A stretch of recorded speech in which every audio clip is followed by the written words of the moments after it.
Hello and welcome to this week's episode of the Flip Flop Family podcast.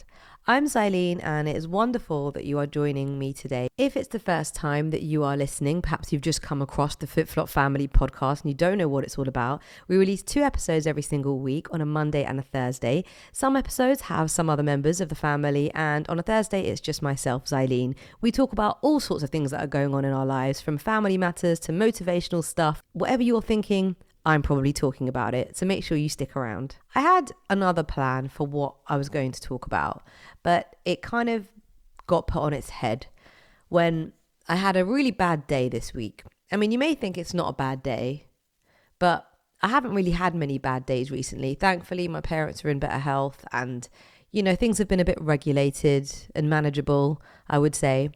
But I've had some car trouble, and this may sound really basic to you, but when something happens with your car and you don't know what it is and it comes out of the blue, it can be quite distressing. I mean, I don't really use my car a lot, thankfully, because I walk with the kids to school and it's just really the gym and going to see my mum and dad, really, because I work from home. So it's not like I really rely on it. But when something that is normally quite steady in your life changes, it can be quite distressing, and it did actually give me a lot of anxiety. I lost some sleep over it, and I had to, it does sound ridiculous even me saying it, because it is just a car, but there are things in your life that you rely on, and maybe even if you don't rely on them a lot, you just know they're there. So if you do need them, they're there, right? So on the day it happened, Zach had a doctor's appointment, and it was a beautiful day, and I was like, oh, it's fine. I'll just, I'll either, reschedule it, or maybe I'll get the bus. And I was quite excited by this prospect of getting the bus. And Zach was too, because we don't really take buses. Like I said, we're kind of on foot patrol normally, or we have the car. And I checked it, and it was actually just one direct bus from his school to the GP. So I was like, that's great. I'll walk with him to school, and then we will go and we'll get the bus. So we did that, and the journey was on a really hot day. So he wanted to go sit upstairs. So we went upstairs, and then we quickly came downstairs because it was absolutely boiling up there. And we were just sitting, and I was listening to kind of all the stuff going on the bus. And I thought to myself, God, if I rode the bus, I would have a lot of podcast content, because the things and the madness that you hear on local buses is very, very interesting. But I digress. The reason, or the point of today's podcast, is bad days. Bad days and how to really stop them from affecting you. Whenever I'd be in a situation where I'd be upset by something that someone had said to me or something that I'd heard, Ben would always say to me that I needed to be stronger and I needed to be able to control my emotions, like not let somebody else control how I feel. And he was the first person really, and actually the only person that ever said that to me. And at first I thought it was a bit ridiculous, because I was like, how can you control your emotions? I mean, maybe you can to a degree, but I feel like your emotions have a mind of their own, and it's quite difficult to control your emotions, especially some emotions.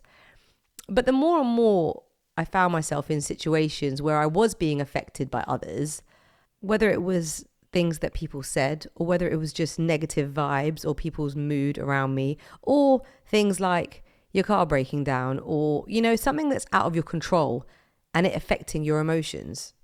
I always thought of what he said, and it really made sense, because if you can try to be strong enough to know who you are and what you're about, and know that probably what other people are saying isn't right, then you should be able to overcome that and maybe not let it affect you as much as it did previously.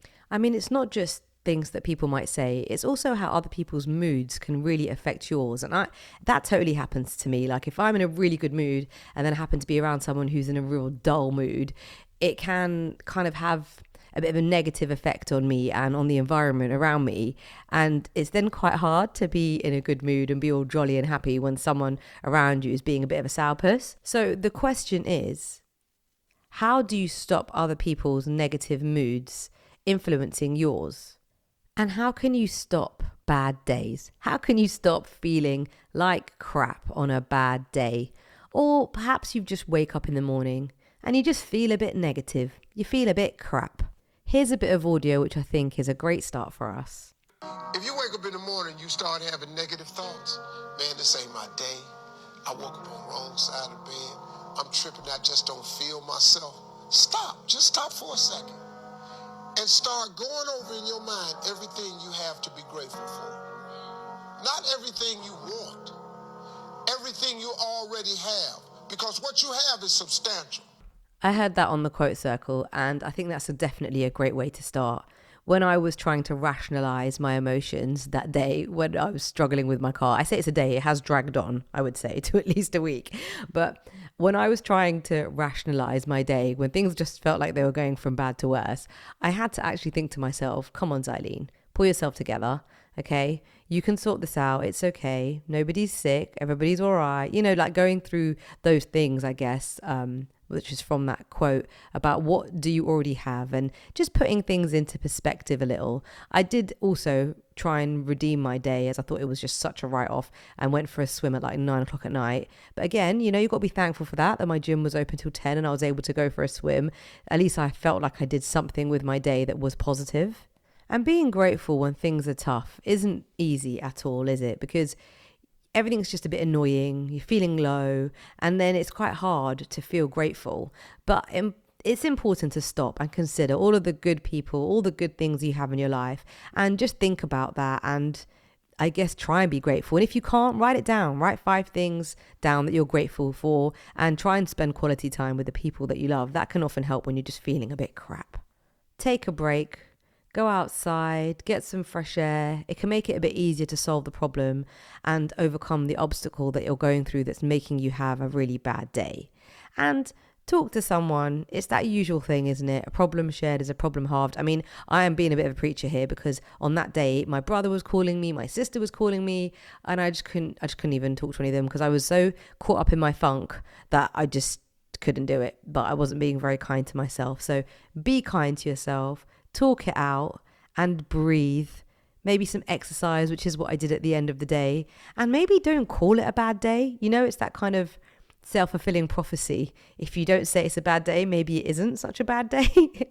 And get that perspective on the situation. Obviously, some people's negative days or bad days do stem from things that perhaps are a bit more serious than car trouble, and it can be even harder to get some perspective. But I guess you got to just find that bit of sort of hope or bit of happiness even in the smallest of things. A bit of meditation and prayer can also help to ground you and help you feel better. I think acknowledging that everybody has bad days can also help, especially when you've had a run of good days and then you get a bad day. It can be a bit like, oh, why is this happening to me? Like other people aren't going through this. But the reality is that everybody has bad days. And if every day was a good day, perhaps we wouldn't appreciate them as much as we do. So be kind to yourself and realize that you kind of have to have some bad days to then get the good days. But your bad day, or I should say that a bad moment doesn't need to turn into a bad day, like the whole day. So really just trying to stop it in its tracks because, negativity, it really travels like wildfire. And if you can try and stop it, and I guess they say happiness is a choice, and try and turn it around before it takes over your entire day, you're going to be better off. Going back to sort of negativity and people's moods influencing yours, I think that's another really important thing to think about because I'm sure I'm not the only one who is affected by other people, whether it is their moods or whether it is their words. But taking a moment to breathe, to kind of stop that negativity sort of from coming over you, and mentally handing back any negativity that comes your way. So when someone's sort of saying stuff around you, or you can just feel that vibe, just kind of like taking it on and then like mentally saying, right, I'm not going to let that affect me. And those kind of like visualizations can be really powerful, and it can prevent you from taking that on. Create a resilience bubble around you. I haven't heard of this one before, have you? Resilience bubble? So you visualize like a protective bubble around you that just doesn't let negativity in. I think that can also be quite empowering. So it lets positivity out, but not negativity in. So if somebody is saying something negative to you or around you, it can just kind of like bounce off you and doesn't kind of penetrate so that it affects your day as well. And it kind of makes you like like you've got this waterproof resilience bubble around you, and it will just simply wash down without actually getting to you.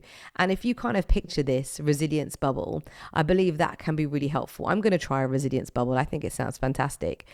Trying to avoid getting in, like if let's say you're in the kitchen making a cup of tea and someone in the office is coming and they're having a rant about something, it's quite easy to just get involved, but just try to kind of nod and don't get involved in it, because when you get involved in someone else's rant, it kind of becomes your fight, like your rant, when you probably didn't have an issue with it in the first place.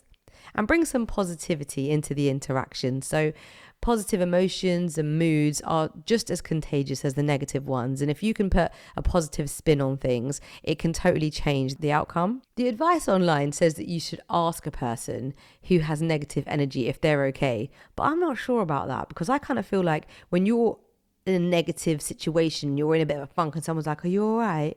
I think it's a bit annoying, but maybe it depends how they say it, like if they're kind of being a bit sarky about it, like, "Are you okay?"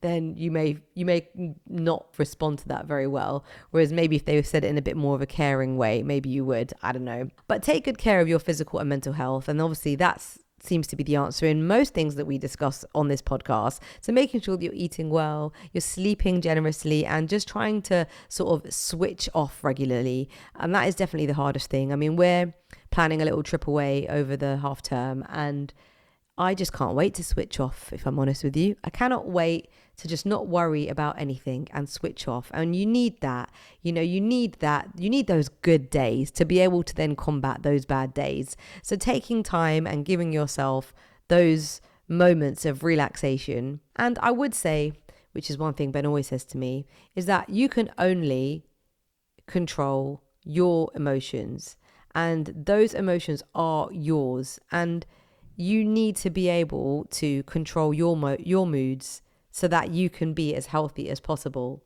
So of course you can try and help others to be positive, but at the end of the day, you need to be able to have a good handle on your own moods and your own emotions. Perhaps just thinking in that way and knowing that you can control the way that you feel can actually help you to prevent other people controlling your moods and emotions.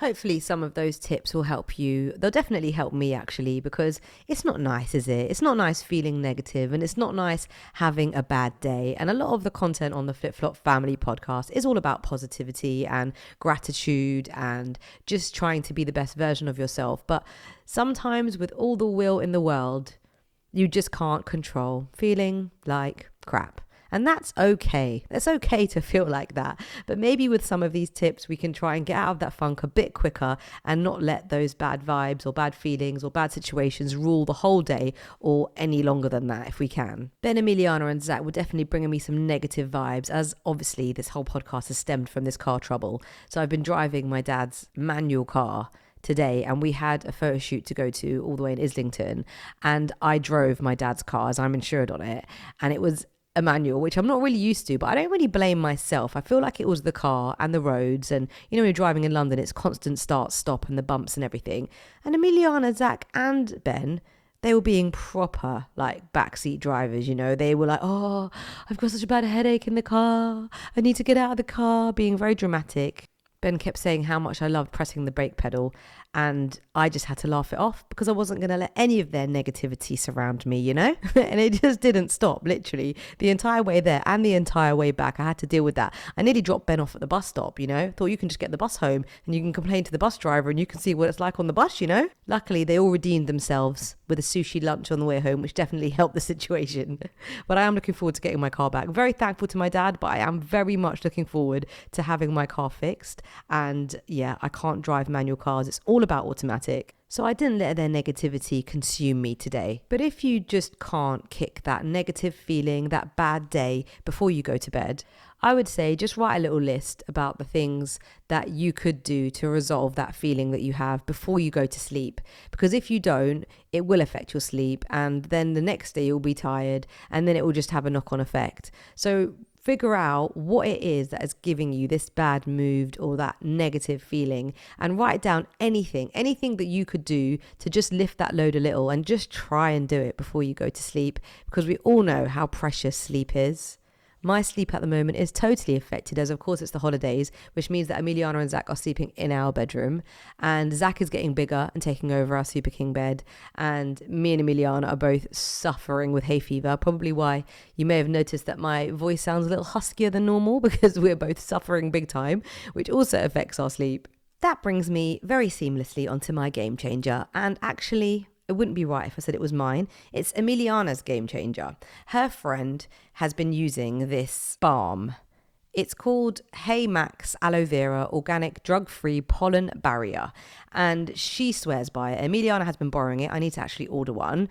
And she found that it really helped her with her hay fever during the day. Apparently on the advert, it actually says 80% of people found relief from using Hey Max Aloe Vera Balm. So it's mainly for hay fever and kind of allergic rhinitis and pollen and dust or pet allergy sufferers, and you put it on underneath your eyes and you put it on underneath your nose, and it can really relieve symptoms of like sneezing, runny, blocked nose, itchy eyes. So check it out. It's called Hey Max Aloe Vera Organic Drug Pollen Barrier, and you can buy it from Holland & Barrett or also Amazon. My mum actually just swears by Vaseline. Putting it sort of just on the insides of your nostrils as well can prevent that pollen from getting in. My savvy tip this week is all around petrol. If you do drive, has to be because obviously the podcast was about the car. My savvy tip this week is still car related, and that is all about saving money on petrol, especially because our camper van that we're going away in is diesel. So we're going to be spending a lot of money on petrol. But if you have a Costco card, you will find that the Costco petrol station is a lot cheaper than other petrol stations. Of course, there are other savings to be made inside Costco, but this is specifically around petrol. Get a Costco card and save some money on your petrol, but obviously only make sure you get one if you have a Costco near you, as it may be counterproductive if you're driving far to a Costco to save money on petrol. My song of the week is all around positivity. The song is called Good Energy, and it's by Young Wylin. Have a listen, spelled Yungwylin. Good Energy. It's an Afrobeats tune, and I love a bit of Afrobeats, and it's all about good energy and not having any negativity around you. I hope you've enjoyed listening to this week's episode of the Flip Flop Family podcast. I've loved having you here, and I do hope you stick around and have a little listen to some of our other episodes. Remember that we do release an episode on a Monday and also a Thursday, and we can be found on all streaming platforms as well as YouTube.